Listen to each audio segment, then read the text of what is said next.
If a woman can do 9 out of 10, she's like, oh, I'm not yet qualified. If a man can do fewer than 9, they'll be like, okay, why not me? Yes. And I do think that one of the things I really love about my role now is I have the opportunity to actually, coach people and so on. And things like impact, how you present yourself, that really matters. So if you are discounting yourself, how are other people going to give you that credit?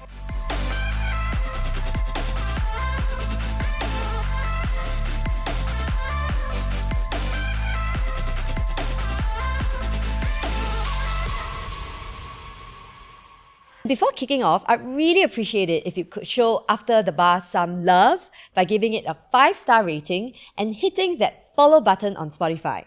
And if you're tuning in on YouTube, do subscribe to us and hit that thumbs up button. Thank you. Hi, I'm Shulin and welcome to After the Bar, a podcast where I speak with leaders and trailblazers from the legal world. Season 3 is all about growth and purpose. You're going to hear from the guests about how they navigate change, pivot their careers, there's going to be leadership advice, and also some legal tips for the layperson. Today we have Sophie Mathur. So Sophie is the head of M&A for Asia for Linklaters, a Magic Circle law firm. She's won Lawyer of the Year award. She's been inducted into the Hall of Fame for Legal 500. And interestingly, she doesn't identify as a lawyer first and foremost. So today we'll hear about her personal struggles as an Asian woman of color. She's also going to give us a masterclass on how to give feedback to your team members. And she's also going to talk about her career pivots. And I'm very interested to hear about this. How can you do business development without whining and dining your clients? Welcome, Sophie, to the podcast. Thank you, Shulin. I'm really happy to be here. Thanks for having me. Very glad for you to be here. So let's just dive right in. Okay, in a few lines, could you describe what an M&A lawyer does? What do you do? So first of all, I have to say I know no useful law. Okay. Don't ask me about parking tickets. If you want to buy and sell companies, though, I'm your girl. So that's what I do. I help people buy and sell companies, set up joint ventures, give them corporate advice on how they want to grow their business, basically. Yeah, and you've been doing this for well over 20 years. 24 years and counting. Wow. And in your 24 years in the same law firm, a UK Magic Circle firm, when you first joined, given that you're a Malaysian woman of color, were there any problems fitting in at the start? So I would have to say no, because I think Linklaters has been doing diversity before it was a thing. And I remember when I first joined, my grandparents who, grew up at the time where Singapore was a colony, right, to contextualize their question. And they said, oh, how are you work with all these like English people? How is it?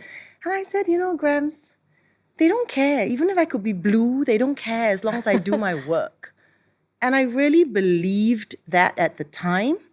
And as I got older, I realized that maybe there was a bit of naivete there, but actually that belief helped me a lot because I didn't go into situations feeling already lesser than. I went into thinking, even if I'm blue, as long as I do my work. And I believe that. And there were enough people who actually did give me that chance. I'm not going to pretend that it never makes a difference. In the little things, sometimes, when I was already a partner and I was interviewing a candidate and he said, oh, okay, when is the partner coming? And I was like, okay, you're not getting a job. Oh, wow. And you might say, okay, that was 10 years ago, but now, here I am. And 2 weeks ago, an intern in the office said to me, oh, hello, are you a lawyer? And I was thinking, wow, if I was a middle-aged white man, would you be asking me if I was a lawyer? Probably not. Not a chance. So this kind of thing, it does still happen. But overall, I still believe that even if you're blue, if you do your work, it's okay. Yes. And Sophie, when we had our chat last week, you did mention it's hundreds of years of socialization that we have to work against. Yeah. And that because we are women, and we are Asians, we are already starting on the back foot. How much of that do you still feel is relevant given that you're a partner now? I think it is changing. I have to say that it's changing, but you cannot be what you cannot see. And for so many people, if they don't see successful lawyers, partners, etc., who look like us, then they think that that's not possible. Because the brain is not such a sophisticated thing, right? Its limits of imagination, it's there. And I remember, over the years, how many women I have coached and counseled in the firm, and they say, oh, but I don't look like a partner.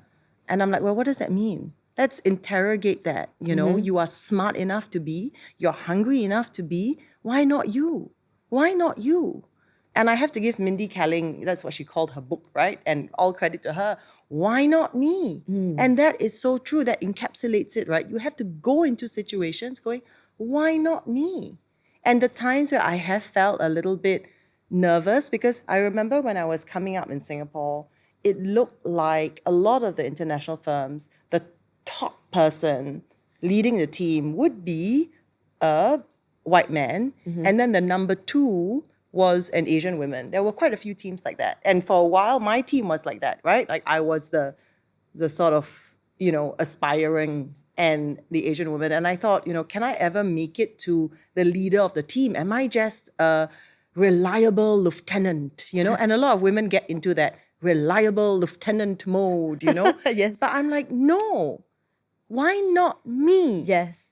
And yeah, why not me? Yeah. Why not? Our mutual friend Rachel Lim of Love Bonito, she did share once on Instagram, she put a little post-it on her toilet mirror. If not me, then who? Yeah. So I copied her, I did that, it's still on my toilet mirror, and it helps. It gives me a boost, like, Yes. why not me? Exactly. And just one of the examples, Rachel, I think inspires people every day. Yes. God bless you, Rachel. Yes. And it's so true. You have to think that. Yeah, we really have to.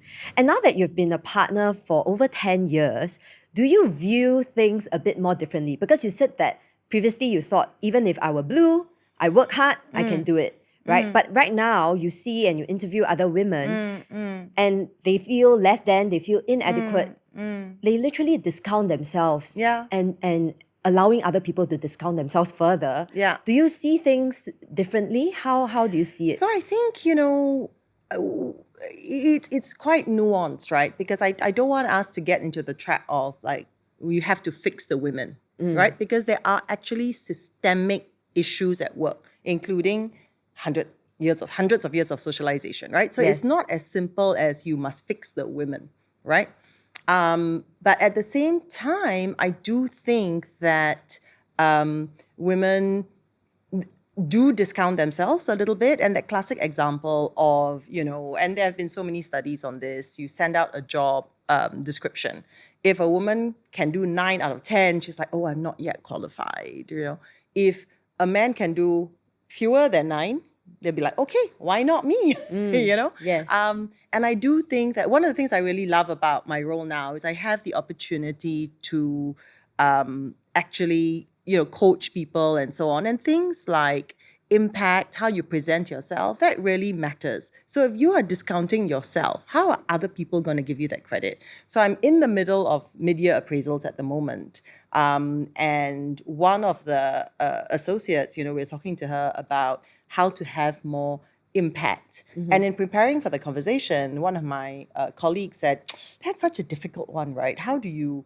It's so difficult to tell someone like how to have more impact. I'm like, no, it's not that hard actually, because it's not about just telling someone, be more confident, have more impact, because your brain is incapable of interpreting such an abstract concept, right? So, and I often tell people, actually, it doesn't matter how confident you feel. It matters how confident you look. Right? So if you're telling yourself, I must feel confident, that's never going to work. I tell you now, that's not ever going to work. But if you tell yourself, I'm going to sit up straight, I'm going to speak clearly, I am going to use the right body language, if you do those actions, you will actually end up projecting more confidence, people will react to you differently, and then you get into that great energy loop of you will then feel better. Yes. And then you will be more confident. But the route to that is not to say, must be more confident. It is to say, I'm going to do these specific things because brains react well to specific instructions. And a lot of what I try and do with my team and more broadly is to demystify this, right? Because so many people look at successful people and think, oh, it's just like that. They are born that way.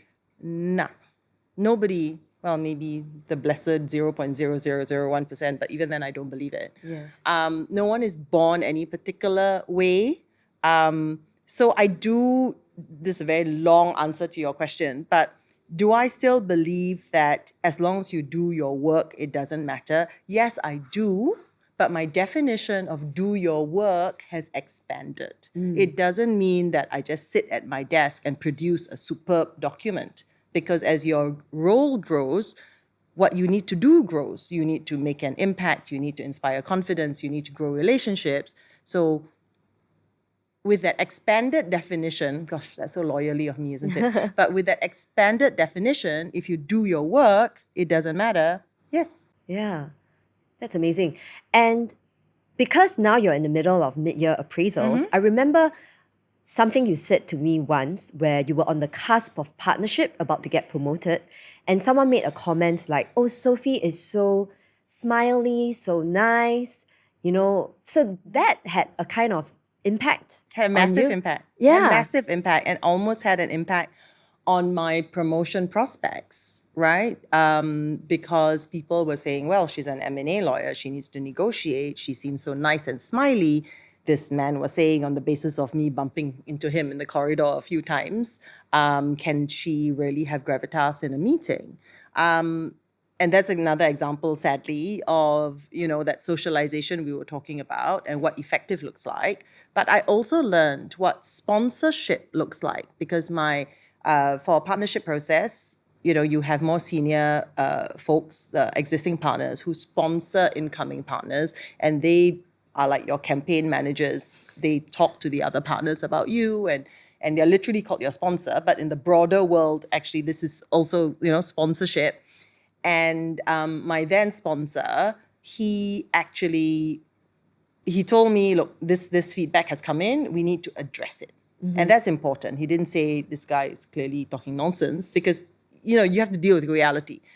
We have to address it. And he actually got feedback from counterparties who I had negotiated opposite, who we also knew, right? Because it's a small world. And he actually went to some of the senior folks in other firms and said, you've negotiated with Sophie. Can you give some feedback how on that? And he shared that feedback internally and said, look, she's smiley when you meet her in the corridor, but she can be super effective when she needs to be, in a negotiation context, right? Yes. And that was, 10 plus, whenever it was years ago. And actually, I've evolved a little bit from there in the sense that I actually tell my clients now upfront, particularly when I'm pitching, I say, I can bang on the table if you want. I can do that.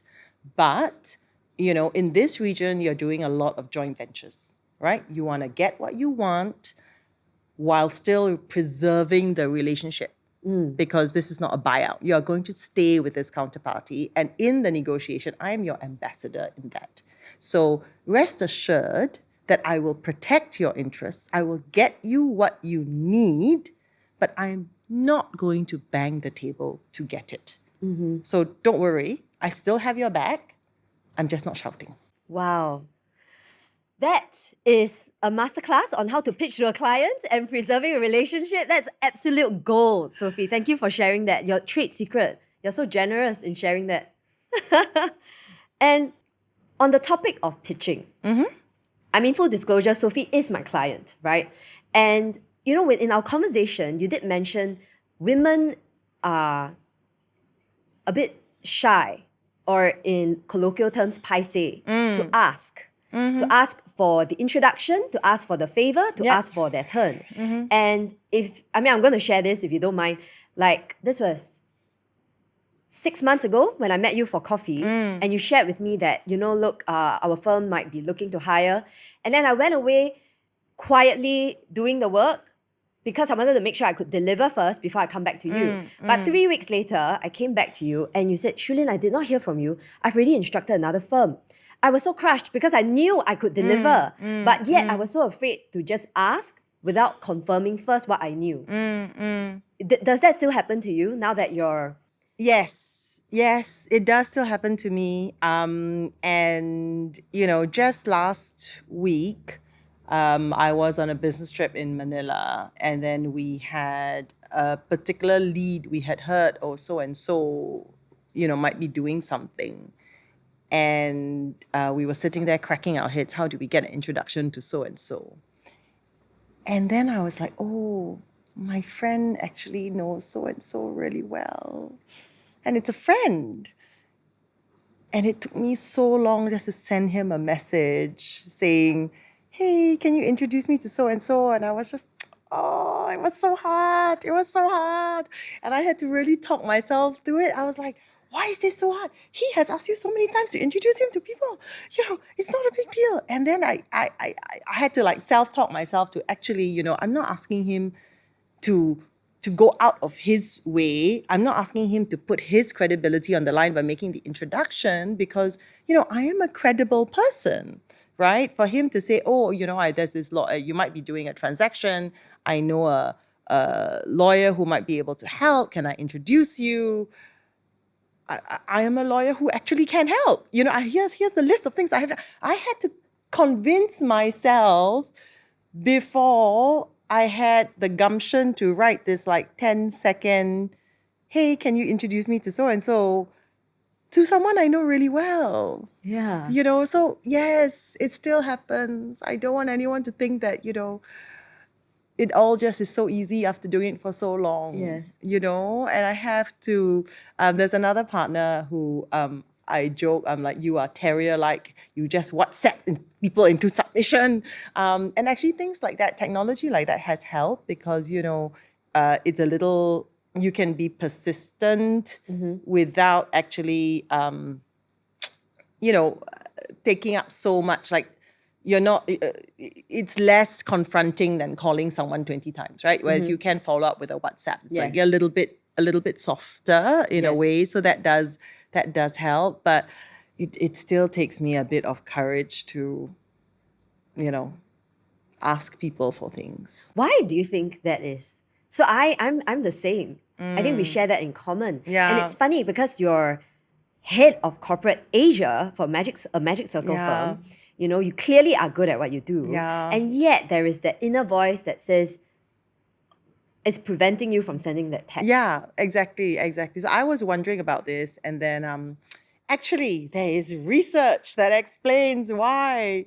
There's a MIT Sloan professor, Elspeth Johnson, who gives the Linklaters partners quite a lot of training. And because lawyers are very skeptical folks, she always comes armed with data and research, right? And she says, look, there is research that shows it's really difficult for women to ask for things because we are worried about looking transactional.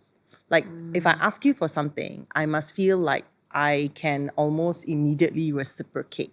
Asking without an immediate reciprocation makes you feel bad. Whereas generally, men have it will all even out in the end. I ask you today, it's no big deal because maybe next week, maybe next month, maybe next year you'll ask me for something. It's okay. I see. Don't ask me how the researcher validated this, okay? But this was in the paper, and it really resonated with me, right? And I actually learned a lot watching my husband and his very close friends who do business together, who do give introductions to each other, and they don't think twice about it. They feel like I'm doing you a favor, but I'm also doing the person, I'm connecting you to a favor as well, because actually now you know this guy. I'm just generally helpful, you know? Yes. So that's part of the self-talk and the different reframing I've had to do on that, because I think that Pisceaness is I'm asking you for something, but I have nothing to give you back. Yes. That's how I felt. I was Yeah. like, oh, Sophie, you told me that you guys are hiring, but I need to make doubly sure that Yeah. I know I can deliver before I come back to you. Because then you feel Yes. bad, right? And you're waiting for like the perfect answer, but Yeah. you know that other phrase, the perfect is the enemy of the good, yes. because you're just chasing perfect. Like Yes. and you just have to get it out sometimes, right? And I was helping my my daughter. This was when she was 5 maybe, and I already got their permission, by the way, because I was like, kids, Oh. if I mention you, is that okay? And You got that 'cause- consent. Yeah, I got their consent because they get very upset with me when I randomly take their name. And she was doing something and she wanted to be perfect. It was a birthday card for her grandmother. She wanted to be perfect, perfect, perfect. And she never finished it. And then the birthday came and went and she never gave the card because it wasn't perfect. And I was like, now Nana doesn't have a card. Nana would have loved whatever you sent her. yes. And it was already very beautiful. Yes. But because you felt like it wasn't good enough, then Nana got nothing. Yeah. And I was like, oh, wait, this is something to remember. Yes. And your daughter probably takes after you in some respect. Yeah. My husband says he's going to buy popcorn and watch when she's a teenager Oh. and watch us go at it. He'll be like, it'll be like you arguing with yourself. He's like, this is going to be so much fun. I can imagine your husband saying that. Yeah. But yeah, perfection, there is a mountain with no peak. And I've had to learn that many, many times, to let go of that and just do it. I mean, even doing this podcast, I had to let go of that impossible ideal that things would be perfect. Yeah. And okay, so that leads me to this other question about self-doubt. Everyone has wrestled with that inner critical voice that you just said. Other than, stealing yourself with data, with research, and really talking yourself into it, looking at your accolades, what's the antidote, you think, for imposter syndrome? Hard work.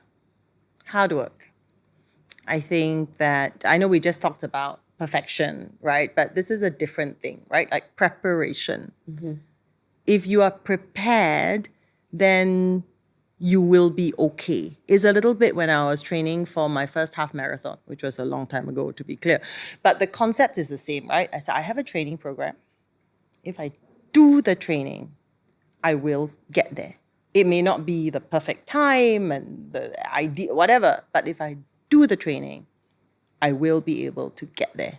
So similarly, if I do the preparation for the meeting, if I put in the work, it will be okay. So I take away from the meanness of it and focus on the product, focus on what I'm doing. It's a little bit, there's an analogy to what I was saying earlier about the confidence thing. It's not saying, I will be confident.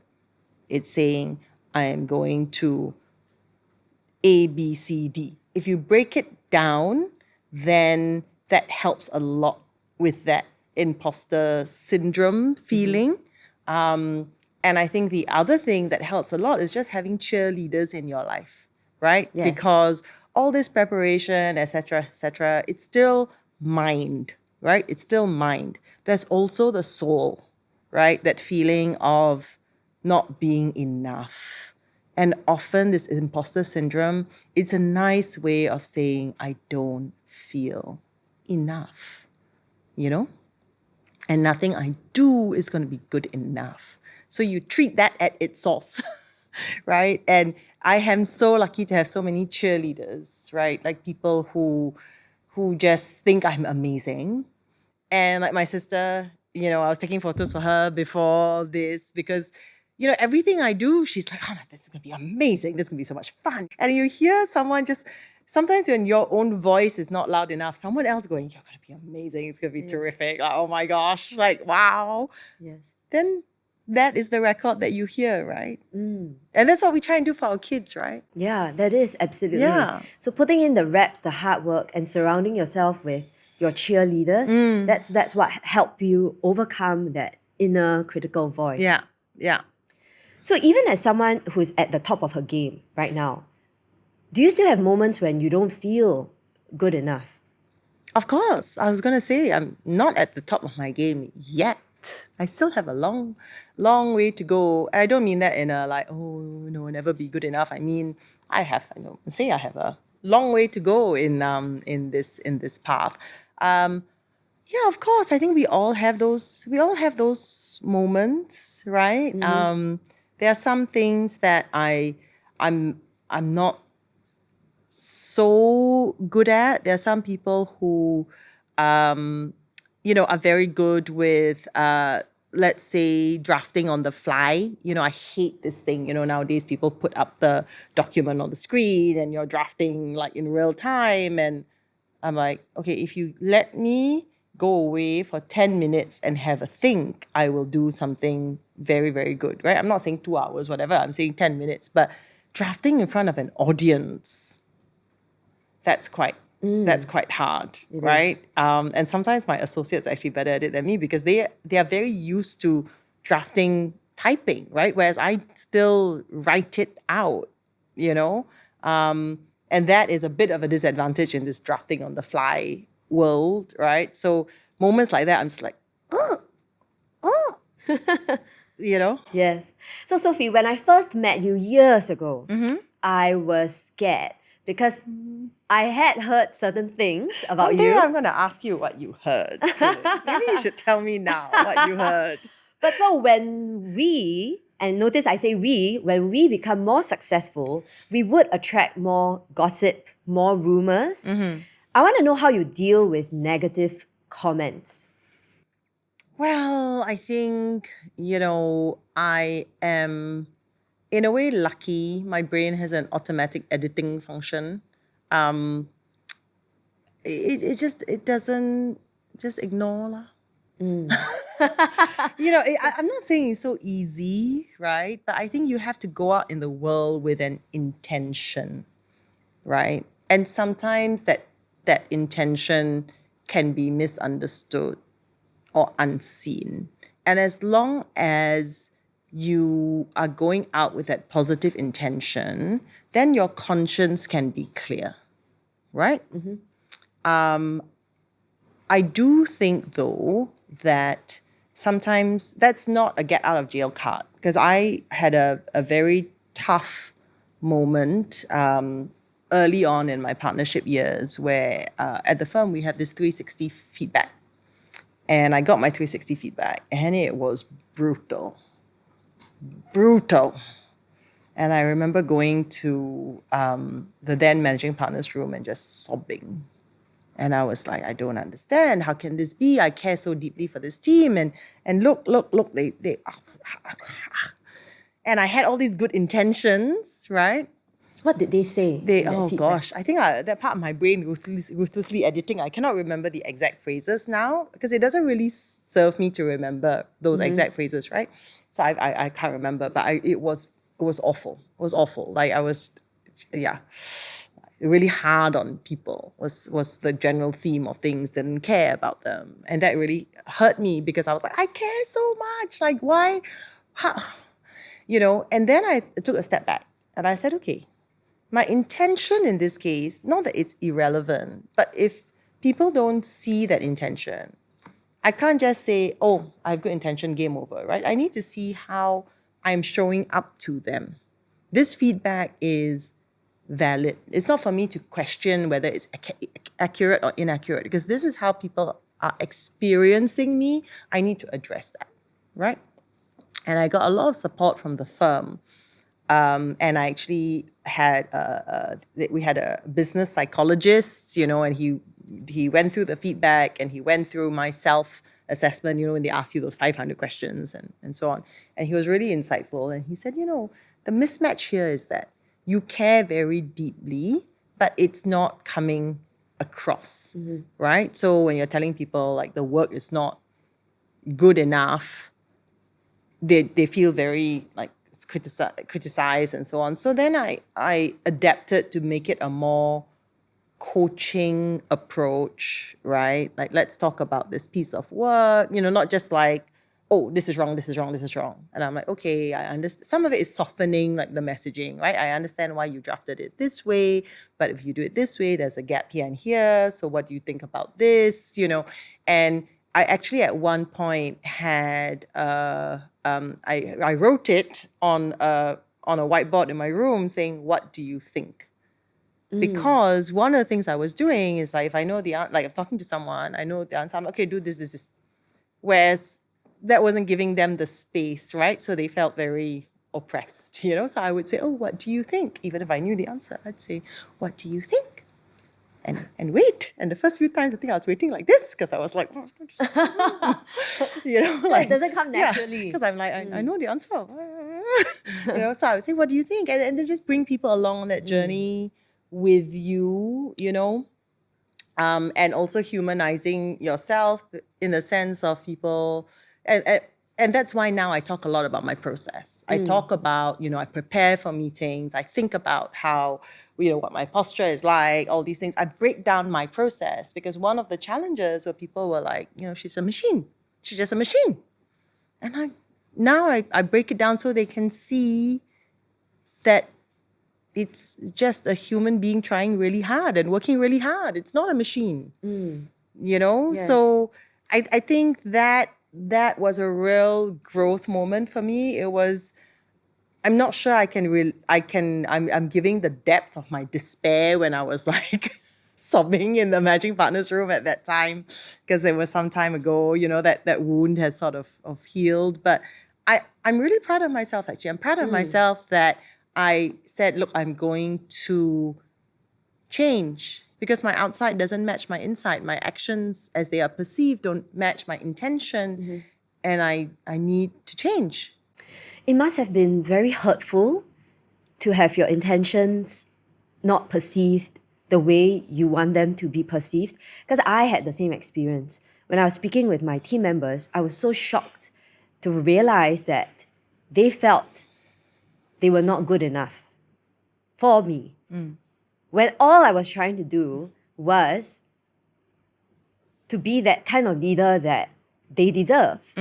So I want to know a bit more about, you know, all the mixed emotions that you felt, because that must have been very, very disappointing to receive that 360 feedback. It was really, really painful.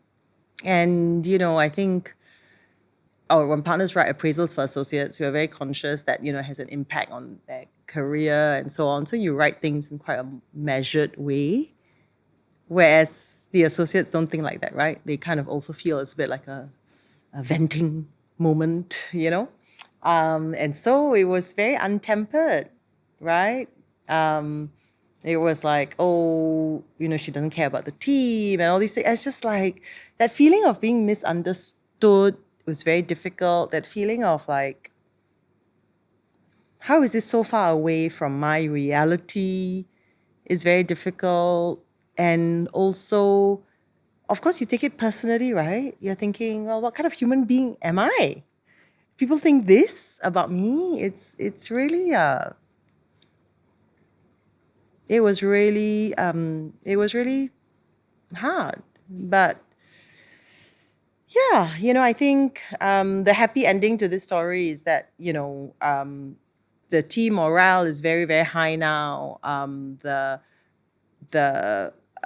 That feeling is really different. There's a very strong, positive culture in the team, and you know, I think like I was really happy once when you told me, you know, as a recruiter, you know what the feedback is, right? When people want to join the team or people don't want to join the team, and you saw the change, right, in the market perception and so on. And what gives me a lot of satisfaction is that the team know that it's not magically like this. And some of the team members who've been in the team for a long time, some of them have told me, like, you know, we've really seen how you've grown. That's amazing to hear that, your transformation. That means a lot. And then they tell the newer ones, you're very lucky, you know. Last time, before we go to Sophie's room, it's very stressful, we have to prepare, and then we're very scared, you know. You're very lucky. I said, hey, you still have to prepare, no? Don't think you don't have to prepare. Yeah, Sophie, I am very moved by what you said. So it takes a lot of humility to take that negative feedback. Yeah. The irony of me saying I'm very proud that I was so humble is not lost on me. But yeah, it took a lot. You have to put your ego to one side. It's, you have to put your ego to one side, right? Yeah. Like, what kind of leader do I want to be? You have to question yourself, right? Like, and then you decide. It's not so different in a way from what kind of parent you want to be, right? Do I want children who listen to me because they are scared and they're not thinking, or do I want children who joyfully cooperate with me? And so for people to say and to attest to your transformation, for them to for you to hear their words of affirmation, how does that make you feel? It feels amazing. It feels amazing. And I sometimes think associates don't realize, because they are so used to seeing that dynamic of like, okay, that's the partner, I'm the associate. They don't realize how much it means, you know? Like, and I asked at the end of every feedback session of the appraisals, I say, oh, do you have any feedback for us? And sometimes they say, oh, no. And one of them yesterday said, oh, I was so busy thinking about my own thing, I didn't think about you, sorry. I was like, feedback's our love language.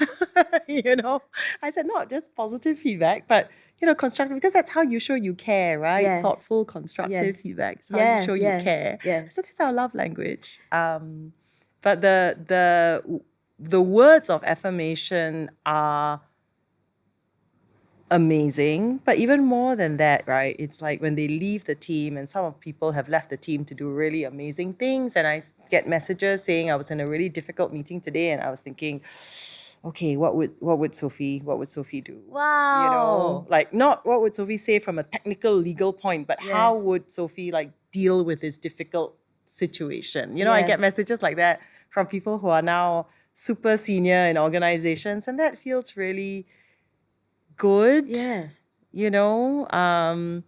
And some people, particularly when they leave the team, they're saying, my time here I've grown so much.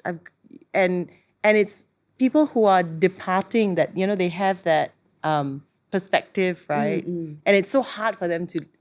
And they tell me it's so hard for us to leave because this is a really wonderful team, but I have this other ambition I want to chase, and actually how much I've grown here has given me the confidence to go and chase that. Yes. Right? Yes. So as ironic as that seems, that, I've given people the confidence to move on, but, people are not going to stay in organizations forever, right? Yeah, no, like not.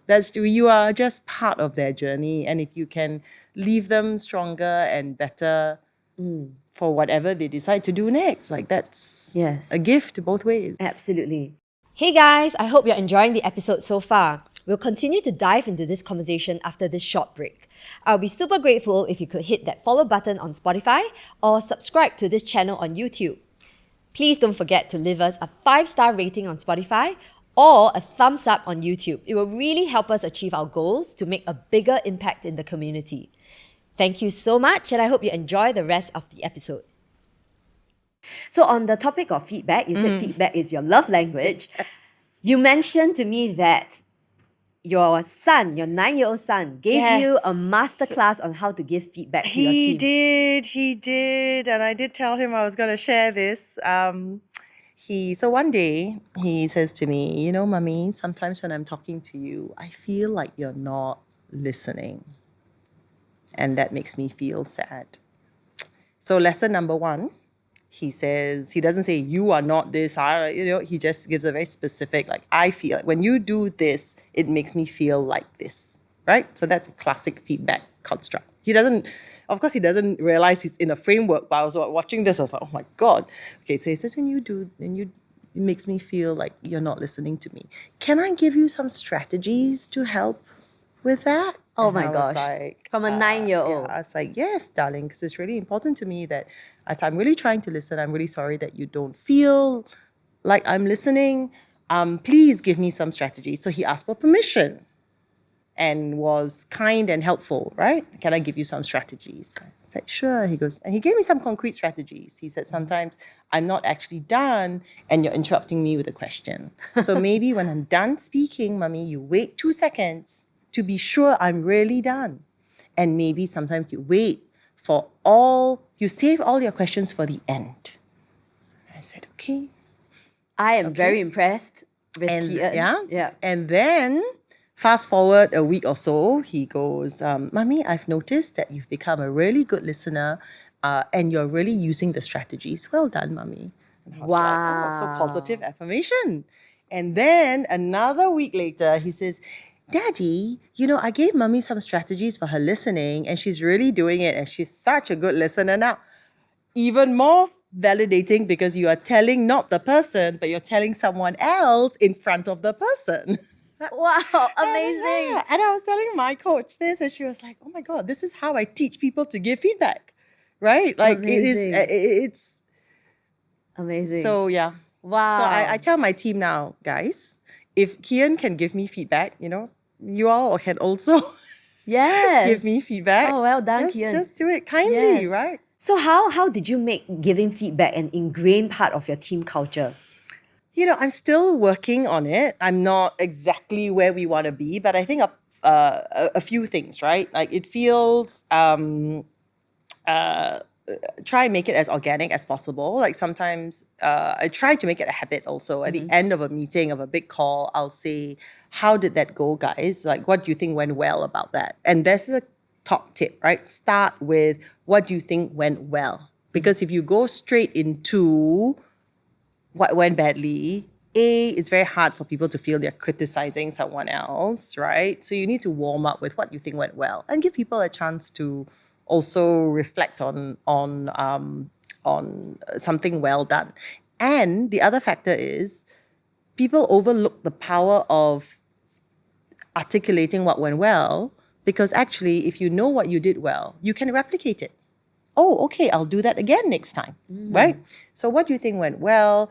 What do you think could have gone better? And then that starts a conversation. And so that's on a more day-to-day organic basis. We try and do that also as deal debriefs after a big deal or after a milestone. We get around a room and we ask each person, starting with the most junior person actually, so that they feel like they have a voice as well.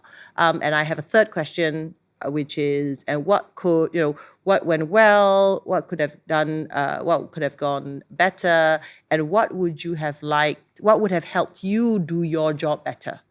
Because sometimes that question of what could have gone better, people still interpret as criticism, right? But what could have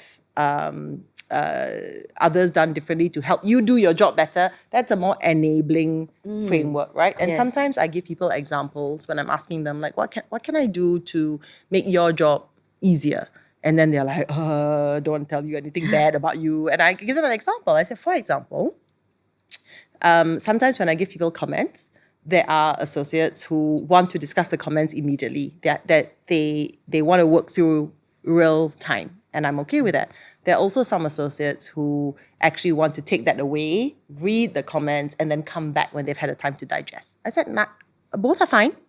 I don't mind which one it is. But if you have a preference, then you let me know. So that's a really good example of something that's actually no skin off the other person's back, but can help you a lot. And I learned this because there was, previously I used to just give the comments and say, okay, let's talk through this, whatever. And then I noticed that a particular associate was looking really uncomfortable. And then I thought, oh, maybe this is really confronting for him, right? So I said, okay, do you want some time to review this? And then you come back to me once you've read it? And he's like, yeah, yes, please, And little things like that can actually really make a big difference. And, for all the partners out there scrolling comments, one of my associates is like, you're writing. And, we laugh and it seems like a really easy thing for me to fix, which is, pretty easy for me to fix. But if it's 2 a.m. and he's there, he can't read my markup and he's like, oh, do I call her? Do I not call? Yes. It's small things like that can cause a lot of unnecessary friction. Yes, and distress. Yeah. To the poor associate. Exactly. Yeah. Exactly. And I like how you positively framed it instead of, so your 3 questions are, what went well and what could have gone better instead of what went wrong, right? So I need to reframe my questions to my team. And then third, like, how would you have done your job better, if others, or how others could have enabled you to do better? Yeah. Yes. Yeah. So 3 excellent questions. And I want to talk about career pivots. Because given that you've been in the same law firm for so many years, no one would have imagined that you've pivoted your career.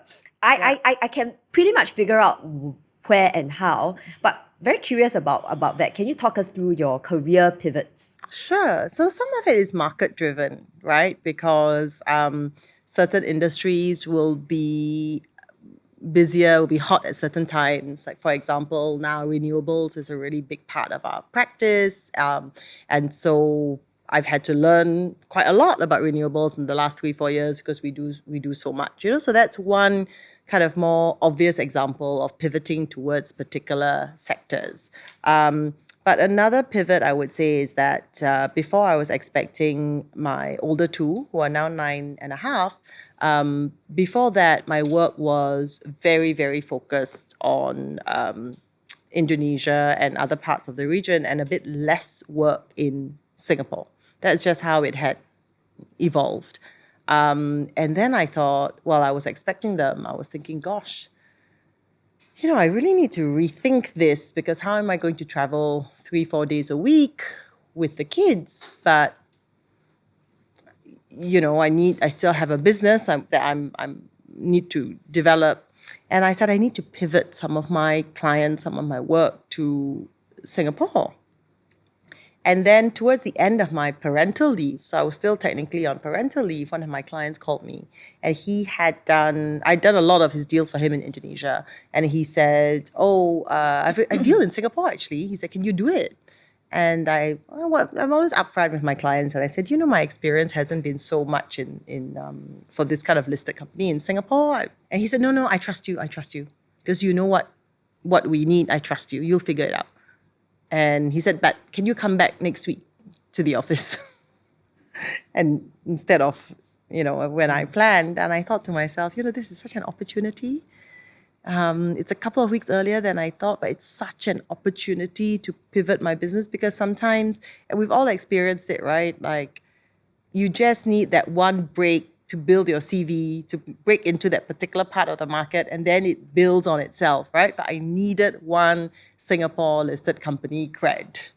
So I did it, right? So, and then since then, I actually have to do so much, I do so much more Singapore-based work. And that's worked out really well for me. And I think the other pivot is flexing that management stroke leadership muscle. So I am the regional practice head for the firm for M&A. And, that means I help take care of China, Hong Kong, Middle East, and I've had to learn quite a lot about those jurisdictions and the market peculiarities of those jurisdictions so that I can help manage those jurisdictions. So I think the firm has, kept it really interesting for me. And a few years ago, I had a role of the global co-head of innovation, and I was really fascinated by legal technology. And I did at the time we were still exploring that. That was 2017, and the world has evolved so much since then. And my philosophy, actually, Shulin, is to do myself out of a job for each job that I have. And what I mean by that is when I was global co-head of innovation, our goal was to make innovation just a day-to-day part of doing business at Linklaters, to embed legal technology and so on. And once you do all that, you don't need a head of innovation anymore, right? And indeed, we don't really have a head of innovation anymore. Wow. It's become one of our business functions, right? The same way we have a head of HR, we have a da-da-da, we have also kind of a legal solutions, legal tech kind of head, right? So just that I pivot, I find something interesting to do. Sometimes I use like my experience and goodwill to break into a new area. or in the case of innovation, to enthuse a lot of people about it, get the ball rolling, and then I move on. Right? Because sometimes, and a very wise founder, I don't want to say who it is because I don't know how widely she shares this. She said to me, I am a fantastic founder, but as the company grew, I needed a CEO to take over the day-to-day of it. And that's not where my value add is anymore. And that resonated with me, of knowing when it was time to move on to another thing, because maybe your skill set is better geared towards a particular area. Using my innovation role as an example, I was very much enthusing people, getting people on board with the new technology. I'm a good communicator, so I was explaining to a lot of people the importance of it, just get people on side, right? When it actually came to rolling out the technology, clearly that's not my core competency. Yes. And then it moves on to someone else who does Interesting. that. And how about right now? Are you in the midst of pivoting in any respect at all? I wouldn't say a hard pivot to anything right now. I think I've got quite a lot on my plate from a practice perspective, meaning deal execution for my clients, generation for our business here in Southeast Asia, deal generation for that, and also managing kind of the wider practice. Because I do feel like you pivot once you've hit a bit of a plateau. And then it's time for you to pivot for your own growth, or you pivot where the market changes and then you have to pivot to chase another market opportunity. Where I am right now, there's still so many areas that I'm developing kind of from a growth perspective, and the market is also the markets that I'm chasing, I think, are the right things to be chasing. So now's not the time to pivot at this very moment. Got it. For me. And how was it like for you to transition to become a mum and to twins? That must have been a different kind of pivot. Oh gosh, I think that becoming a parent was the single biggest catalyst for growth. And I don't just mean sideways, the biggest catalyst for growth in my life ever, right? I came back to work with so much more purpose, and if we take a step back, it took us a long time to have children. Not by choice, that was just how it was for us. Happy tears.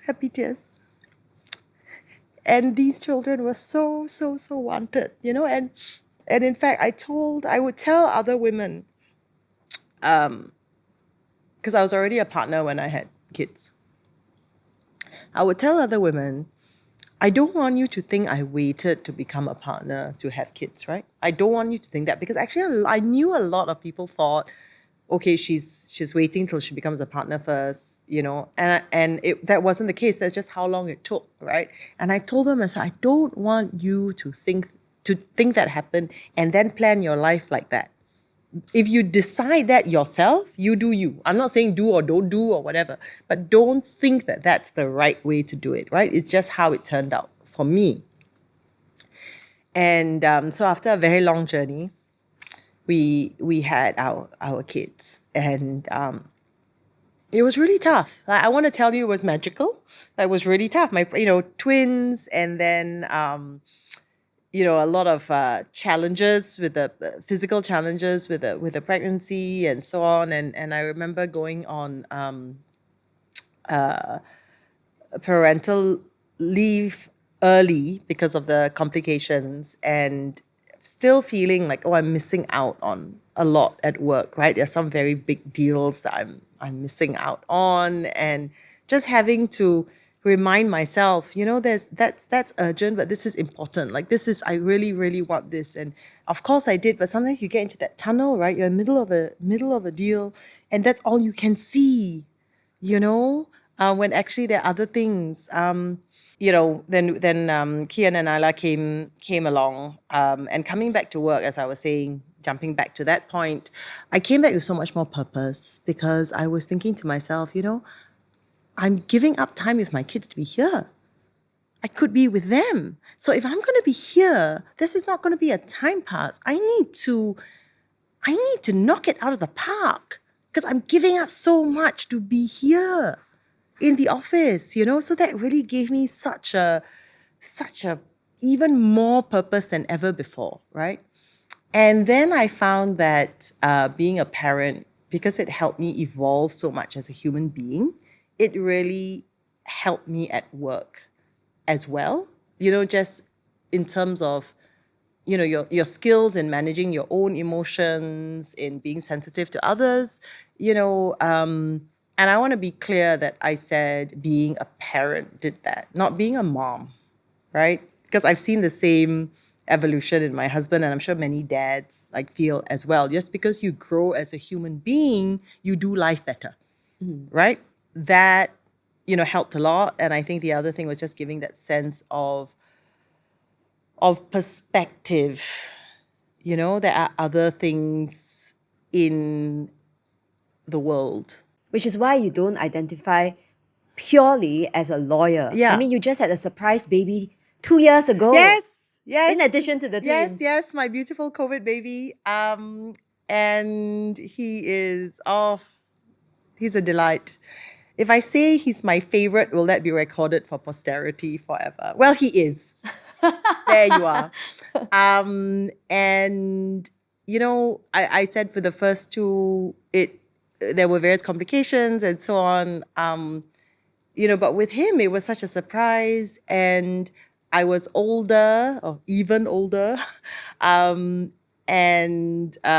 had an amazing team in the office. So when I left on parental leave, it was with a much lighter heart, and all those magical moments that I had read about where you're just looking at your baby's eyes and he's looking back at you, and I'm singing to him and he's all those magical things. I experienced that with Niall, so I'm so glad I had that opportunity to have that kind of motherhood experience as well. And I was just telling you, I love the energy that you and your husband have. It feels like a young couple.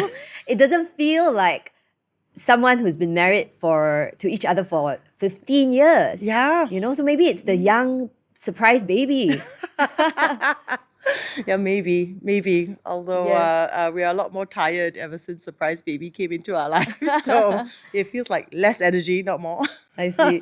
Okay, and I want to talk about doing business development without having to wine and dine. Given that you have 3 kids, you mentioned to me when we had a chat that back in the UK, doing business development meant going to a bar and talking about sports. Yeah. Which neither of them. How did you create your own world? So, I think it was tough, because so many people are trying to change now, right? But so many things were just revolving around alcohol, which is not really my scene. And I then thought, look, if I don't enjoy this, there must be other people out there as well who are looking for an alternative, right? And the most recent example of this is that last year and this year, last year was the first year we did it, we had a family F1 event, right? Because, the F1 is obviously such a terrific event in Singapore, great marquee event, but a lot of it is kind of very flash, whining, dining, all this kind of stuff.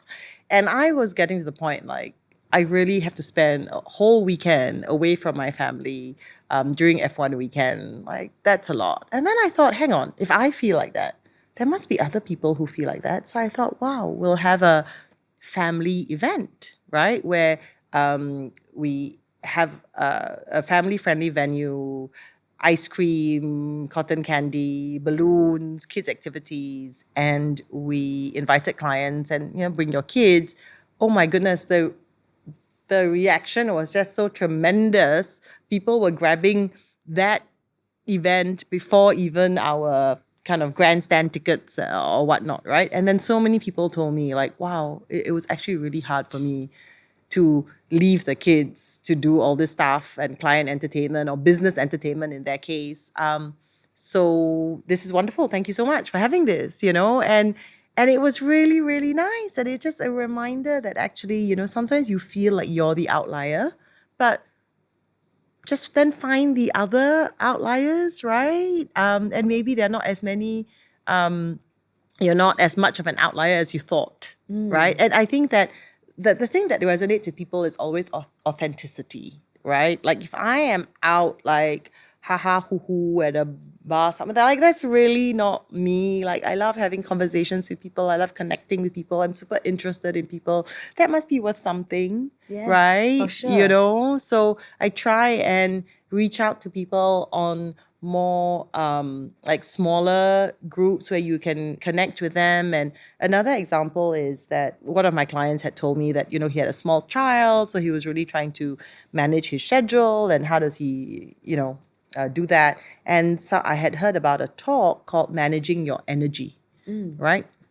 And it was a breakfast talk, and breakfast can sometimes be a good time before your day gets kind of completely packed. And I said to him, oh, would you like to go to this talk with me? And we went, and he absolutely loved it. And it was sort of value adding to him, right? And sort of showed that I was also thinking about him. He's not just like an investment professional who can give me a deal. I'm thinking about him, I love that. I love that. And there's so many other ways you can build connections without drinking yourself silly and or taking the time away from your precious kids. Yeah. So it's about striking, I guess, some kind of, I don't like to use the word balance, but I'll use the word balance here. It's about striking, some kind of harmony, maybe harmony. Yeah. And I think, I really like that word harmony because balance gives the mistaken impression that every single day you will spend X amount of time this and Y amount of time this, and it will all be balanced on a daily basis. It's never going to be balanced on a daily basis. You have to achieve a balance that works for you over the course of a period, like whatever that looks like. Okay. Thank you, Sophie. We're coming to the end of the podcast. So one final question. What advice, now that you've looked back on your journey, all the years, 24 years, now that you're a mom, you're a partner, and you are very successful, what advice would you give to your younger self? Have faith in yourself and have fun. Relax. No one is as hard on yourself as you are. Well said. Sophie, that really resonated with me. Because before we came in, we were just talking about how both of us share this, like we're constantly striving. But maybe we can take that foot off the pedal and relax a little. Or, let me build on that analogy, we can keep the foot on the pedal but go wee! Okay, yeah, I love it. I love that. Okay, so we've heard so much from you, Sophie.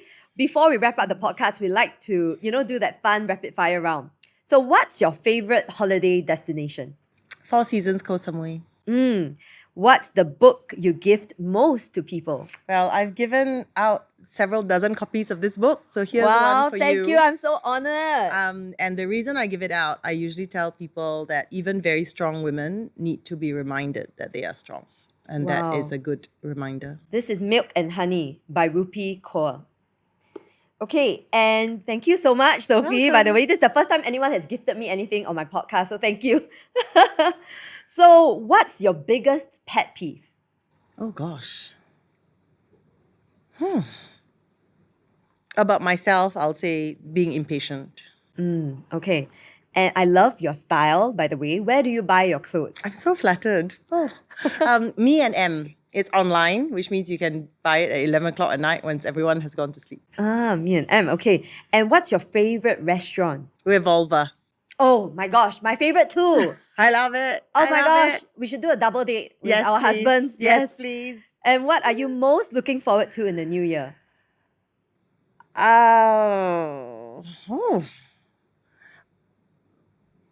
My birthday. Because we're going to do a family concert. No, wait, are you going to perform? Yes. And Kian and I have been practicing our duet. Oh, wow. When is it? It's a secret because I don't want anyone to come. Okay. Okay, final question. What's the first word that comes to your mind when I say bar? Low. What does that mean? It's a low bar Low bar. because I say that a lot. Oh, really? I'm like, oh, that's a low bar. Oh, I see. Okay.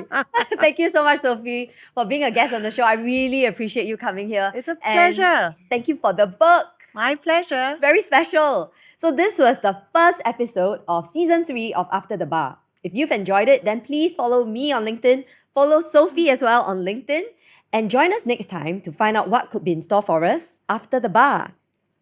See you! And there you have it, the launch of season 3 of After the Bar. I'd like to extend a huge thank you to Sophie Mathur for being so generous in sharing and showing us her vulnerable side. I would love to hear your thoughts about this episode, so drop your comments below if you're listening to this on YouTube and hit that subscribe and thumbs up button. If you're on Spotify, hit that follow button and give us a 5-star rating. I also really appreciate if you could share this episode with your friends, your family, so we can continue making meaningful content like this. Thank you, and I'll see you on the next episode of After the Bar.